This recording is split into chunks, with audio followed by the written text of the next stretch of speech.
ിൽ നിന്നാണ് ഇടുക്കി തലവി ഡോക്ടർ കുമാരി ജയലളിതയുടെ ശരീരം പ്രതീകാത്മകമായിട്ട് ഇവിടുത്തെ സമരസഖാക്കൾ കൊണ്ടുവന്നത്. 35 ലക്ഷത്തോളം വരുന്ന ഞാനടക്കമുള്ള നമ്മളടക്കമുള്ള ആളുകളുടെ ജീവൻ, ആ ജീവൻ സംരക്ഷിക്കുന്നതിന് വേണ്ടി, കേരളം തകരാതിരിക്കാൻ ജനലക്ഷങ്ങളുടെ ജീവൻ സംരക്ഷിക്കുന്നതിന് വേണ്ടി ഇവിടെ നടക്കുന്ന സമരത്തിന് പിന്തുണ പ്രഖ്യാപിക്കാനല്ല വന്നത്. ആ സമരത്തിന് ഏതറ്റം വരെ പോകുവാനും നിങ്ങളുടെ പുറകിലല്ല, നിങ്ങളുടെ മുന്നിൽ നിന്നുകൊണ്ട് ഞങ്ങൾ ഉണ്ടാകുമെന്ന് പറയാൻ വേണ്ടിയാണ് സമരത്തിൽ ആദരണീയനായ എംഎൽഎ അദ്ദേഹം പ്രസംഗിച്ചിട്ട് എന്താ ചെയ്യേണ്ടത് എന്ന് വളരെ കൃത്യമാണ്. അതിന്റെ മറുപടി വളരെ വ്യക്തതയുള്ളതാണ്. 120 അടിയുടെ താഴത്തേക്ക് വന്നാൽ മാത്രമാണ് ഭീതിജനകമായ ഈ അന്തരീക്ഷത്തിൽ നിന്നും നമുക്കൊരു മോചനമുണ്ടാകുകയുള്ളൂ, നമ്മളുടെ ജീവൻ സംരക്ഷിക്കപ്പെടുകയുള്ളൂ. അതുകൊണ്ട് ഏത് ഗവൺമെന്റ് ഇവിടെ രാഷ്ട്രീയമില്ല, ജനങ്ങളുടെ ജീവന്റെ പ്രശ്നമാണ്. അതുകൊണ്ട് അധികാരത്തിന്റെ അകത്തളങ്ങളിൽ ഇരിക്കുന്നവരോട് നമുക്ക് പറയുവാനുള്ളത് 120 അടിയുടെ താഴത്തേക്ക് വെള്ളം കൊണ്ടുവരാനുള്ള സംവിധാനം നിങ്ങൾ ഉണ്ടാക്കണമെന്ന. എങ്ങനെയാ ഉണ്ടാക്കേണ്ടത് എന്ന് ആർക്കാണ് അറിഞ്ഞുകൂടാത്തത്? ഇവിടുത്തെ സ്പിൽവേ അതിന്റെ ആഴമൊന്ന് കൂട്ടിയാൽ 120 അടിയായിട്ട് നമ്മളുടെ ജലനിരപ്പ് നമുക്ക് കുറക്കാൻ പറ്റും. വെറും 2 ആഴ്ച കൊണ്ട്, പ്രൊഫസർ റോയിയുടെ ഭാഷയിൽ പറഞ്ഞാൽ 2 ആഴ്ച കൊണ്ട് സ്പിൽവേയുടെ ആഴം കൂട്ടിയിട്ടുണ്ടെങ്കിൽ 120 അടിയായിട്ട് നമ്മളുടെ ജലനിരപ്പ് കുറക്കാൻ പറ്റും. ഇതിന് ഗവൺമെന്റുകൾ തയ്യാറാകുന്നില്ല എങ്കിൽ ഒരു കാര്യം പറയുവാൻ സമരസമിതിയോട് ഞങ്ങൾ കൃത്യമായി പറയുകയാണ്. ഞങ്ങളുടെ പിന്തുണ ഇതാ നിങ്ങൾക്ക് നൽകിയിരിക്കുന്നു. അധികാരികൾ അതിന് തയ്യാറായില്ലെങ്കിൽ 30 ലക്ഷം ജനങ്ങളുടെ ജീവന്റെ രക്ഷയ്ക്ക് വേണ്ടി പോകാൻ പറയുക, ഇറങ്ങുക രംഗത്ത്. ഈ ജനകീയമായ ശക്തിയെ തടഞ്ഞു നിർത്താൻ ആർക്കാണ് സാധിക്കുക? ഇവിടുത്തെ ഗവൺമെന്റുകളെ സൃഷ്ടിച്ചവരാരാ? നമ്മളാണ് ഗവൺമെന്റിന്റെ സൃഷ്ടാക്കൾ, നമ്മളാണ് ഗവൺമെന്റുകളെ സൃഷ്ടിച്ചത്. നമ്മൾ സൃഷ്ടിച്ചുവെങ്കിൽ ഈ ഗവൺമെന്റുകളെ സംഹരിക്കുവാനുള്ള അധികാരവും നമുക്കുണ്ട് എന്ന് ബിൽവേയുടെ 2 ആഴ്ച കൊണ്ട് തീർക്കാവുന്ന പ്രശ്നമേ ഉള്ളൂ. 2 ആഴ്ച കൊണ്ട്. അതിനെന്തിനാണ് ബഹുമാനിയായ ജയലളിതയുടെ അഭിപ്രായം ആരായുന്നതെന്തിനാ? നമ്മളുടെ കയ്യിലുള്ള ഭൂമി അവിടെ നിന്ന് ഏകദേശം 20 മീറ്ററോളം ഒരു പാത്തി വെട്ടിക്കൊടുത്താൽ ഇത് കൃത്യമായി ഒഴുകി പോകുകയും ഈ ഡാമിന്റെ ജലസംഭരണിയുടെ ഇപ്പോഴത്തെ സ്ട്രെങ്ത് കുറക്കാനും പറ്റും. അങ്ങനെ കുറച്ചാൽ തന്നെ ഭീതി നഷ്ടപ്പെടും. ഈ സാഹചര്യം എന്തുകൊണ്ടാണ് അധികാരികൾ മനസ്സിലാക്കാത്തത്? എന്തുകൊണ്ടാണ് അതിന് തയ്യാറാവാത്തത്?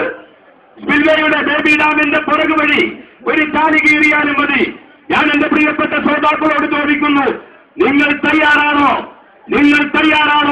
35 ലക്ഷം ജനങ്ങളുടെ ജീവൻ രക്ഷിക്കുന്നതിന് വേണ്ടി വന്നാൽ നമ്മളുടെ ജീവൻ ബലി കൊടുത്തുകൊണ്ട് അധികാരികൾ ചാലി കീറാൻ തയ്യാറായില്ല എങ്കിൽ നിങ്ങൾ തയ്യാറാണോ?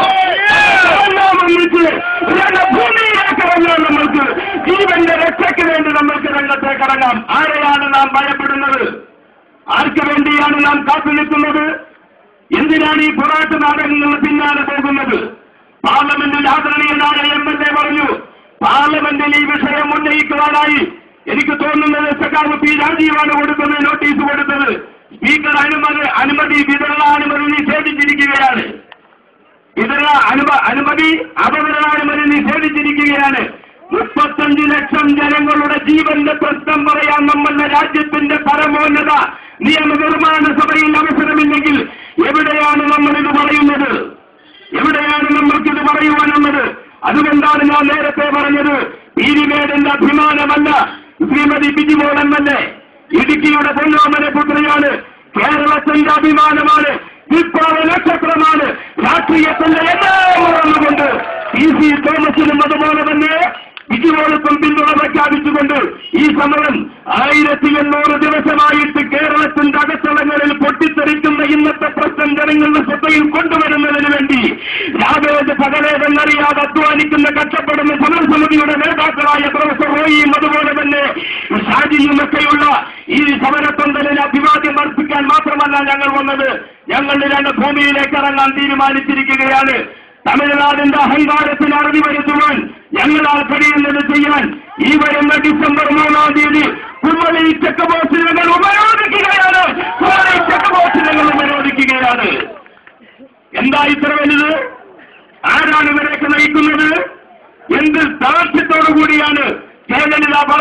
കുമാരി ജയലളിത പറഞ്ഞത് മുല്ലപ്പെരിയാർ ഡാമിന് ഒരു കുഴപ്പവുമില്ല എന്ന്.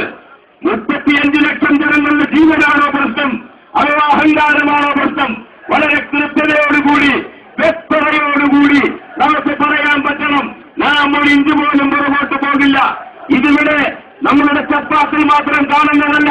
കോട്ടയം ജില്ലയുടെ വിവിധ മേഖലകളിൽ, ആലപ്പുഴ ജില്ലയുടെ വിവിധ മേഖലകളിൽ, എറണാകുളം ജില്ലയുടെ വിവിധ മേഖലകളിൽ, ഇടുക്കിയുടെ വിവിധ മേഖലകളിൽ ജീവിക്കാൻ ഞങ്ങൾക്ക് അനുവാദം നൽകിയില്ല എങ്കിൽ ഈ തൂക്കുകയുടെ പ്രതീകാത്മകമായി ആത്മഹത്യാശ്രമം നടത്തുന്ന ഈ കാണുന്ന ചെറുപ്പക്കാരുണ്ടല്ലോ, അവരെ നിങ്ങളോട് തമാശ പറയുന്നതല്ല, അധികാരികളുടെ കണ്ണ് പിറപ്പിക്കുന്നതിന് വേണ്ടി അവർ നടത്തുന്ന സമരമിതാണ്.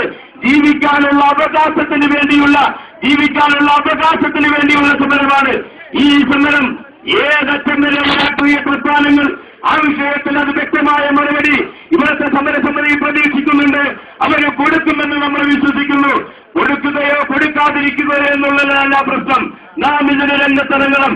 നിലവിൽ നമ്മെ ഇവിടെ വന്നിരുന്നുകൊണ്ട് ജനങ്ങളുടെ ജീവൻ രക്ഷിക്കുവാൻ ഞങ്ങൾ തെരുവിലേക്ക് ഇറങ്ങുന്നു എന്ന് പറയുമ്പോൾ വളരെ വ്യക്തതയോടുകൂടി കൃത്യതയോടുകൂടി നാം ചെയ്യേണ്ട ഒരു കാര്യമുണ്ട്.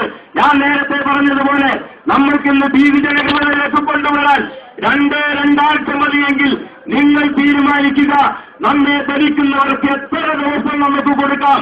ഇതിന്റെ ആഴം കൂട്ടുന്നതിനും ഇതിന്റെ ജലനിരപ്പ് സംഭരണശേഷി കുറയ്ക്കുന്നതിനും അധികാരികൾക്ക് എത്ര ദിവസം കൊടുക്കാമെന്ന് നിങ്ങൾ തീരുമാനിക്കുക. ആ ദിവസം അനുസരിച്ച് അവരത് ചെയ്യാൻ തയ്യാറായില്ലെങ്കിൽ 2 ആഴ്ച എന്നുള്ളത് 35 ലക്ഷം ജനങ്ങളുടെ ജീവന്റെ സംരക്ഷണത്തിന് വേണ്ടി 2 മണിക്കൂർ കൊണ്ട് നമ്മൾ രംഗത്തിറങ്ങിയാൽ അവസാനിപ്പിക്കാവുന്ന പ്രശ്നമേ ഉള്ളൂ.